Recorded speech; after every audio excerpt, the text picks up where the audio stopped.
What's going on, gamers? Today I'm going to be teaching you how to master the controller role in Valorant to not only help you win more games, but to also help you carry your team and make sure that you can climb out of whatever rank that you were stuck in. With that being said, let's get right into it.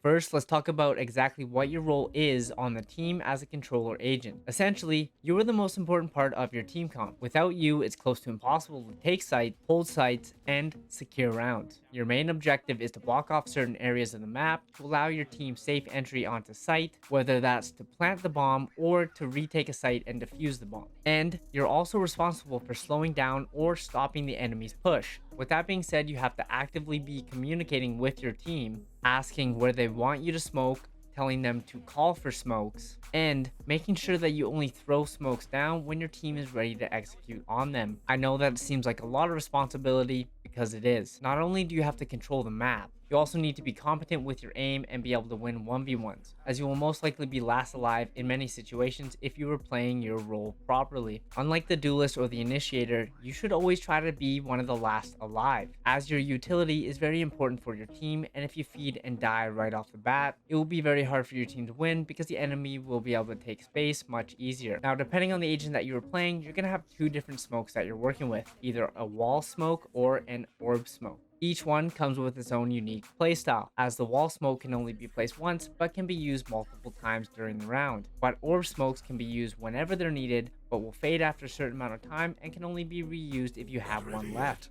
For your wall smokes, you don't want to just place them anywhere. Make sure that you are getting the most value out of them by blocking off multiple different angles or making it so that the enemy has to walk through it multiple times to enter the site. And when you're throwing your orb smokes, make sure that you're not throwing them too shallow. You want to make sure that you're throwing them so that they perfectly block off the entry points and force the enemy to have to blind peek out of it. If you don't throw the smoke deep enough, you can actually give the enemy team an advantage because they will be able to peek out of multiple different angles, or they'll be able to creep onto site without you even knowing it. Your smokes, as a general rule, should always be used to either block off the enemy's line of sight or create different angles for your team to play off of and make space with. However, keep in mind that your smokes don't only have to be used defensively, you can also use them aggressively to create new angles for you to peek out of, hold, or push through to throw the enemy team off guard. But this should only be done if the enemy has already taken space or you were down in numbers and have to make a play to even out the score. Other than that, it is best to use your smokes defensively to help your team out the best that you possibly can. Now let's talk about what your role is on defense. When defending, there are 4 different things that you can do. You can either block off certain choke points to slow a push, use your smokes to allow your team to retake, you can use them aggressively to take early map control, or you can hide in them to catch the enemy team off guard. Each of these methods relies heavily on timing and good communication with your team. Keep in mind that on defense, you're always going to have a weak site and a strong site. The weak site is the site that has the least amount of players defending it, and the strong site is the site that has the most amount of players defending it. So if you're playing on the strong site, you might want to make sure that you keep at least one smoke in your back pocket, just in case you have to go retake the weaker site. And if you're playing a smoke agent that uses a wall, you might want to throw your wall on the weak site at the beginning of the round to help out that side of the map. If you throw all your smokes down too early, or you use the wall on the strong side of the map, and the enemy team decides to rotate from your site, or they don't even push your site, you will have a very hard time holding the opposite side of the map and retaking it. On the opposite end, if you're on the weaker side of the map, throwing your smokes down quicker or using a wall to play off of might be a better option,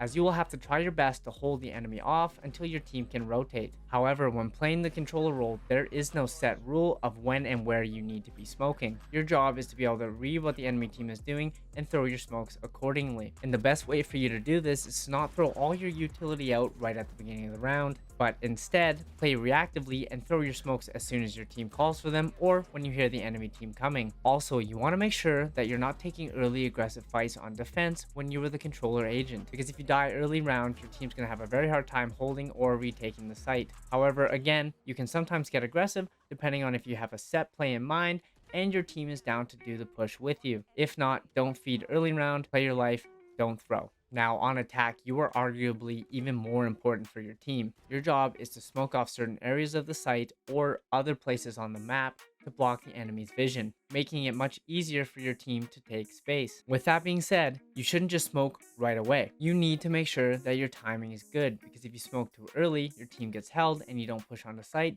then your smokes were completely useless. So make sure that you're always communicating with your team when and where you're going to throw your smokes. That way you can make sure that they are actually ready to execute on them. You can also use your smokes more aggressively to fake a site or to flash out of to catch the enemy team lacking. But a good thing to keep in mind is make sure that you always have at least one smoke in case your team gets pushed off or held at a certain choke point. Also, make sure that you're never pushing alone or trying to entry into a site, because again, you are very valuable and you should be trying your best to stay alive, at least until your team has taken the site. After you planted the bomb, then you can play a bit more aggressively by putting your smokes down to play in them or to push through them. Just like on defense, there is no set rule of when and where you should be using your smokes. Instead, you need to be constantly thinking about what the enemy team's doing, what your team's doing, make a judgment call, and place your smokes accordingly. The most important thing, however, to do when on attack is always smoke off areas that your team is asking you to, as they are most likely going to make a play off of it, and if you wait too long or second guess it, you may end up getting them killed, having them get tilted, and losing the game altogether. On the flip side, remember that your team might not always call for smoke, so keep an eye on the minimap when you can, and watch for what your team is doing and smoke when necessary. Playing smokes can be very stressful, as the survivability of your team is on your shoulders, and you're not always going to get help and support from your team to keep them alive.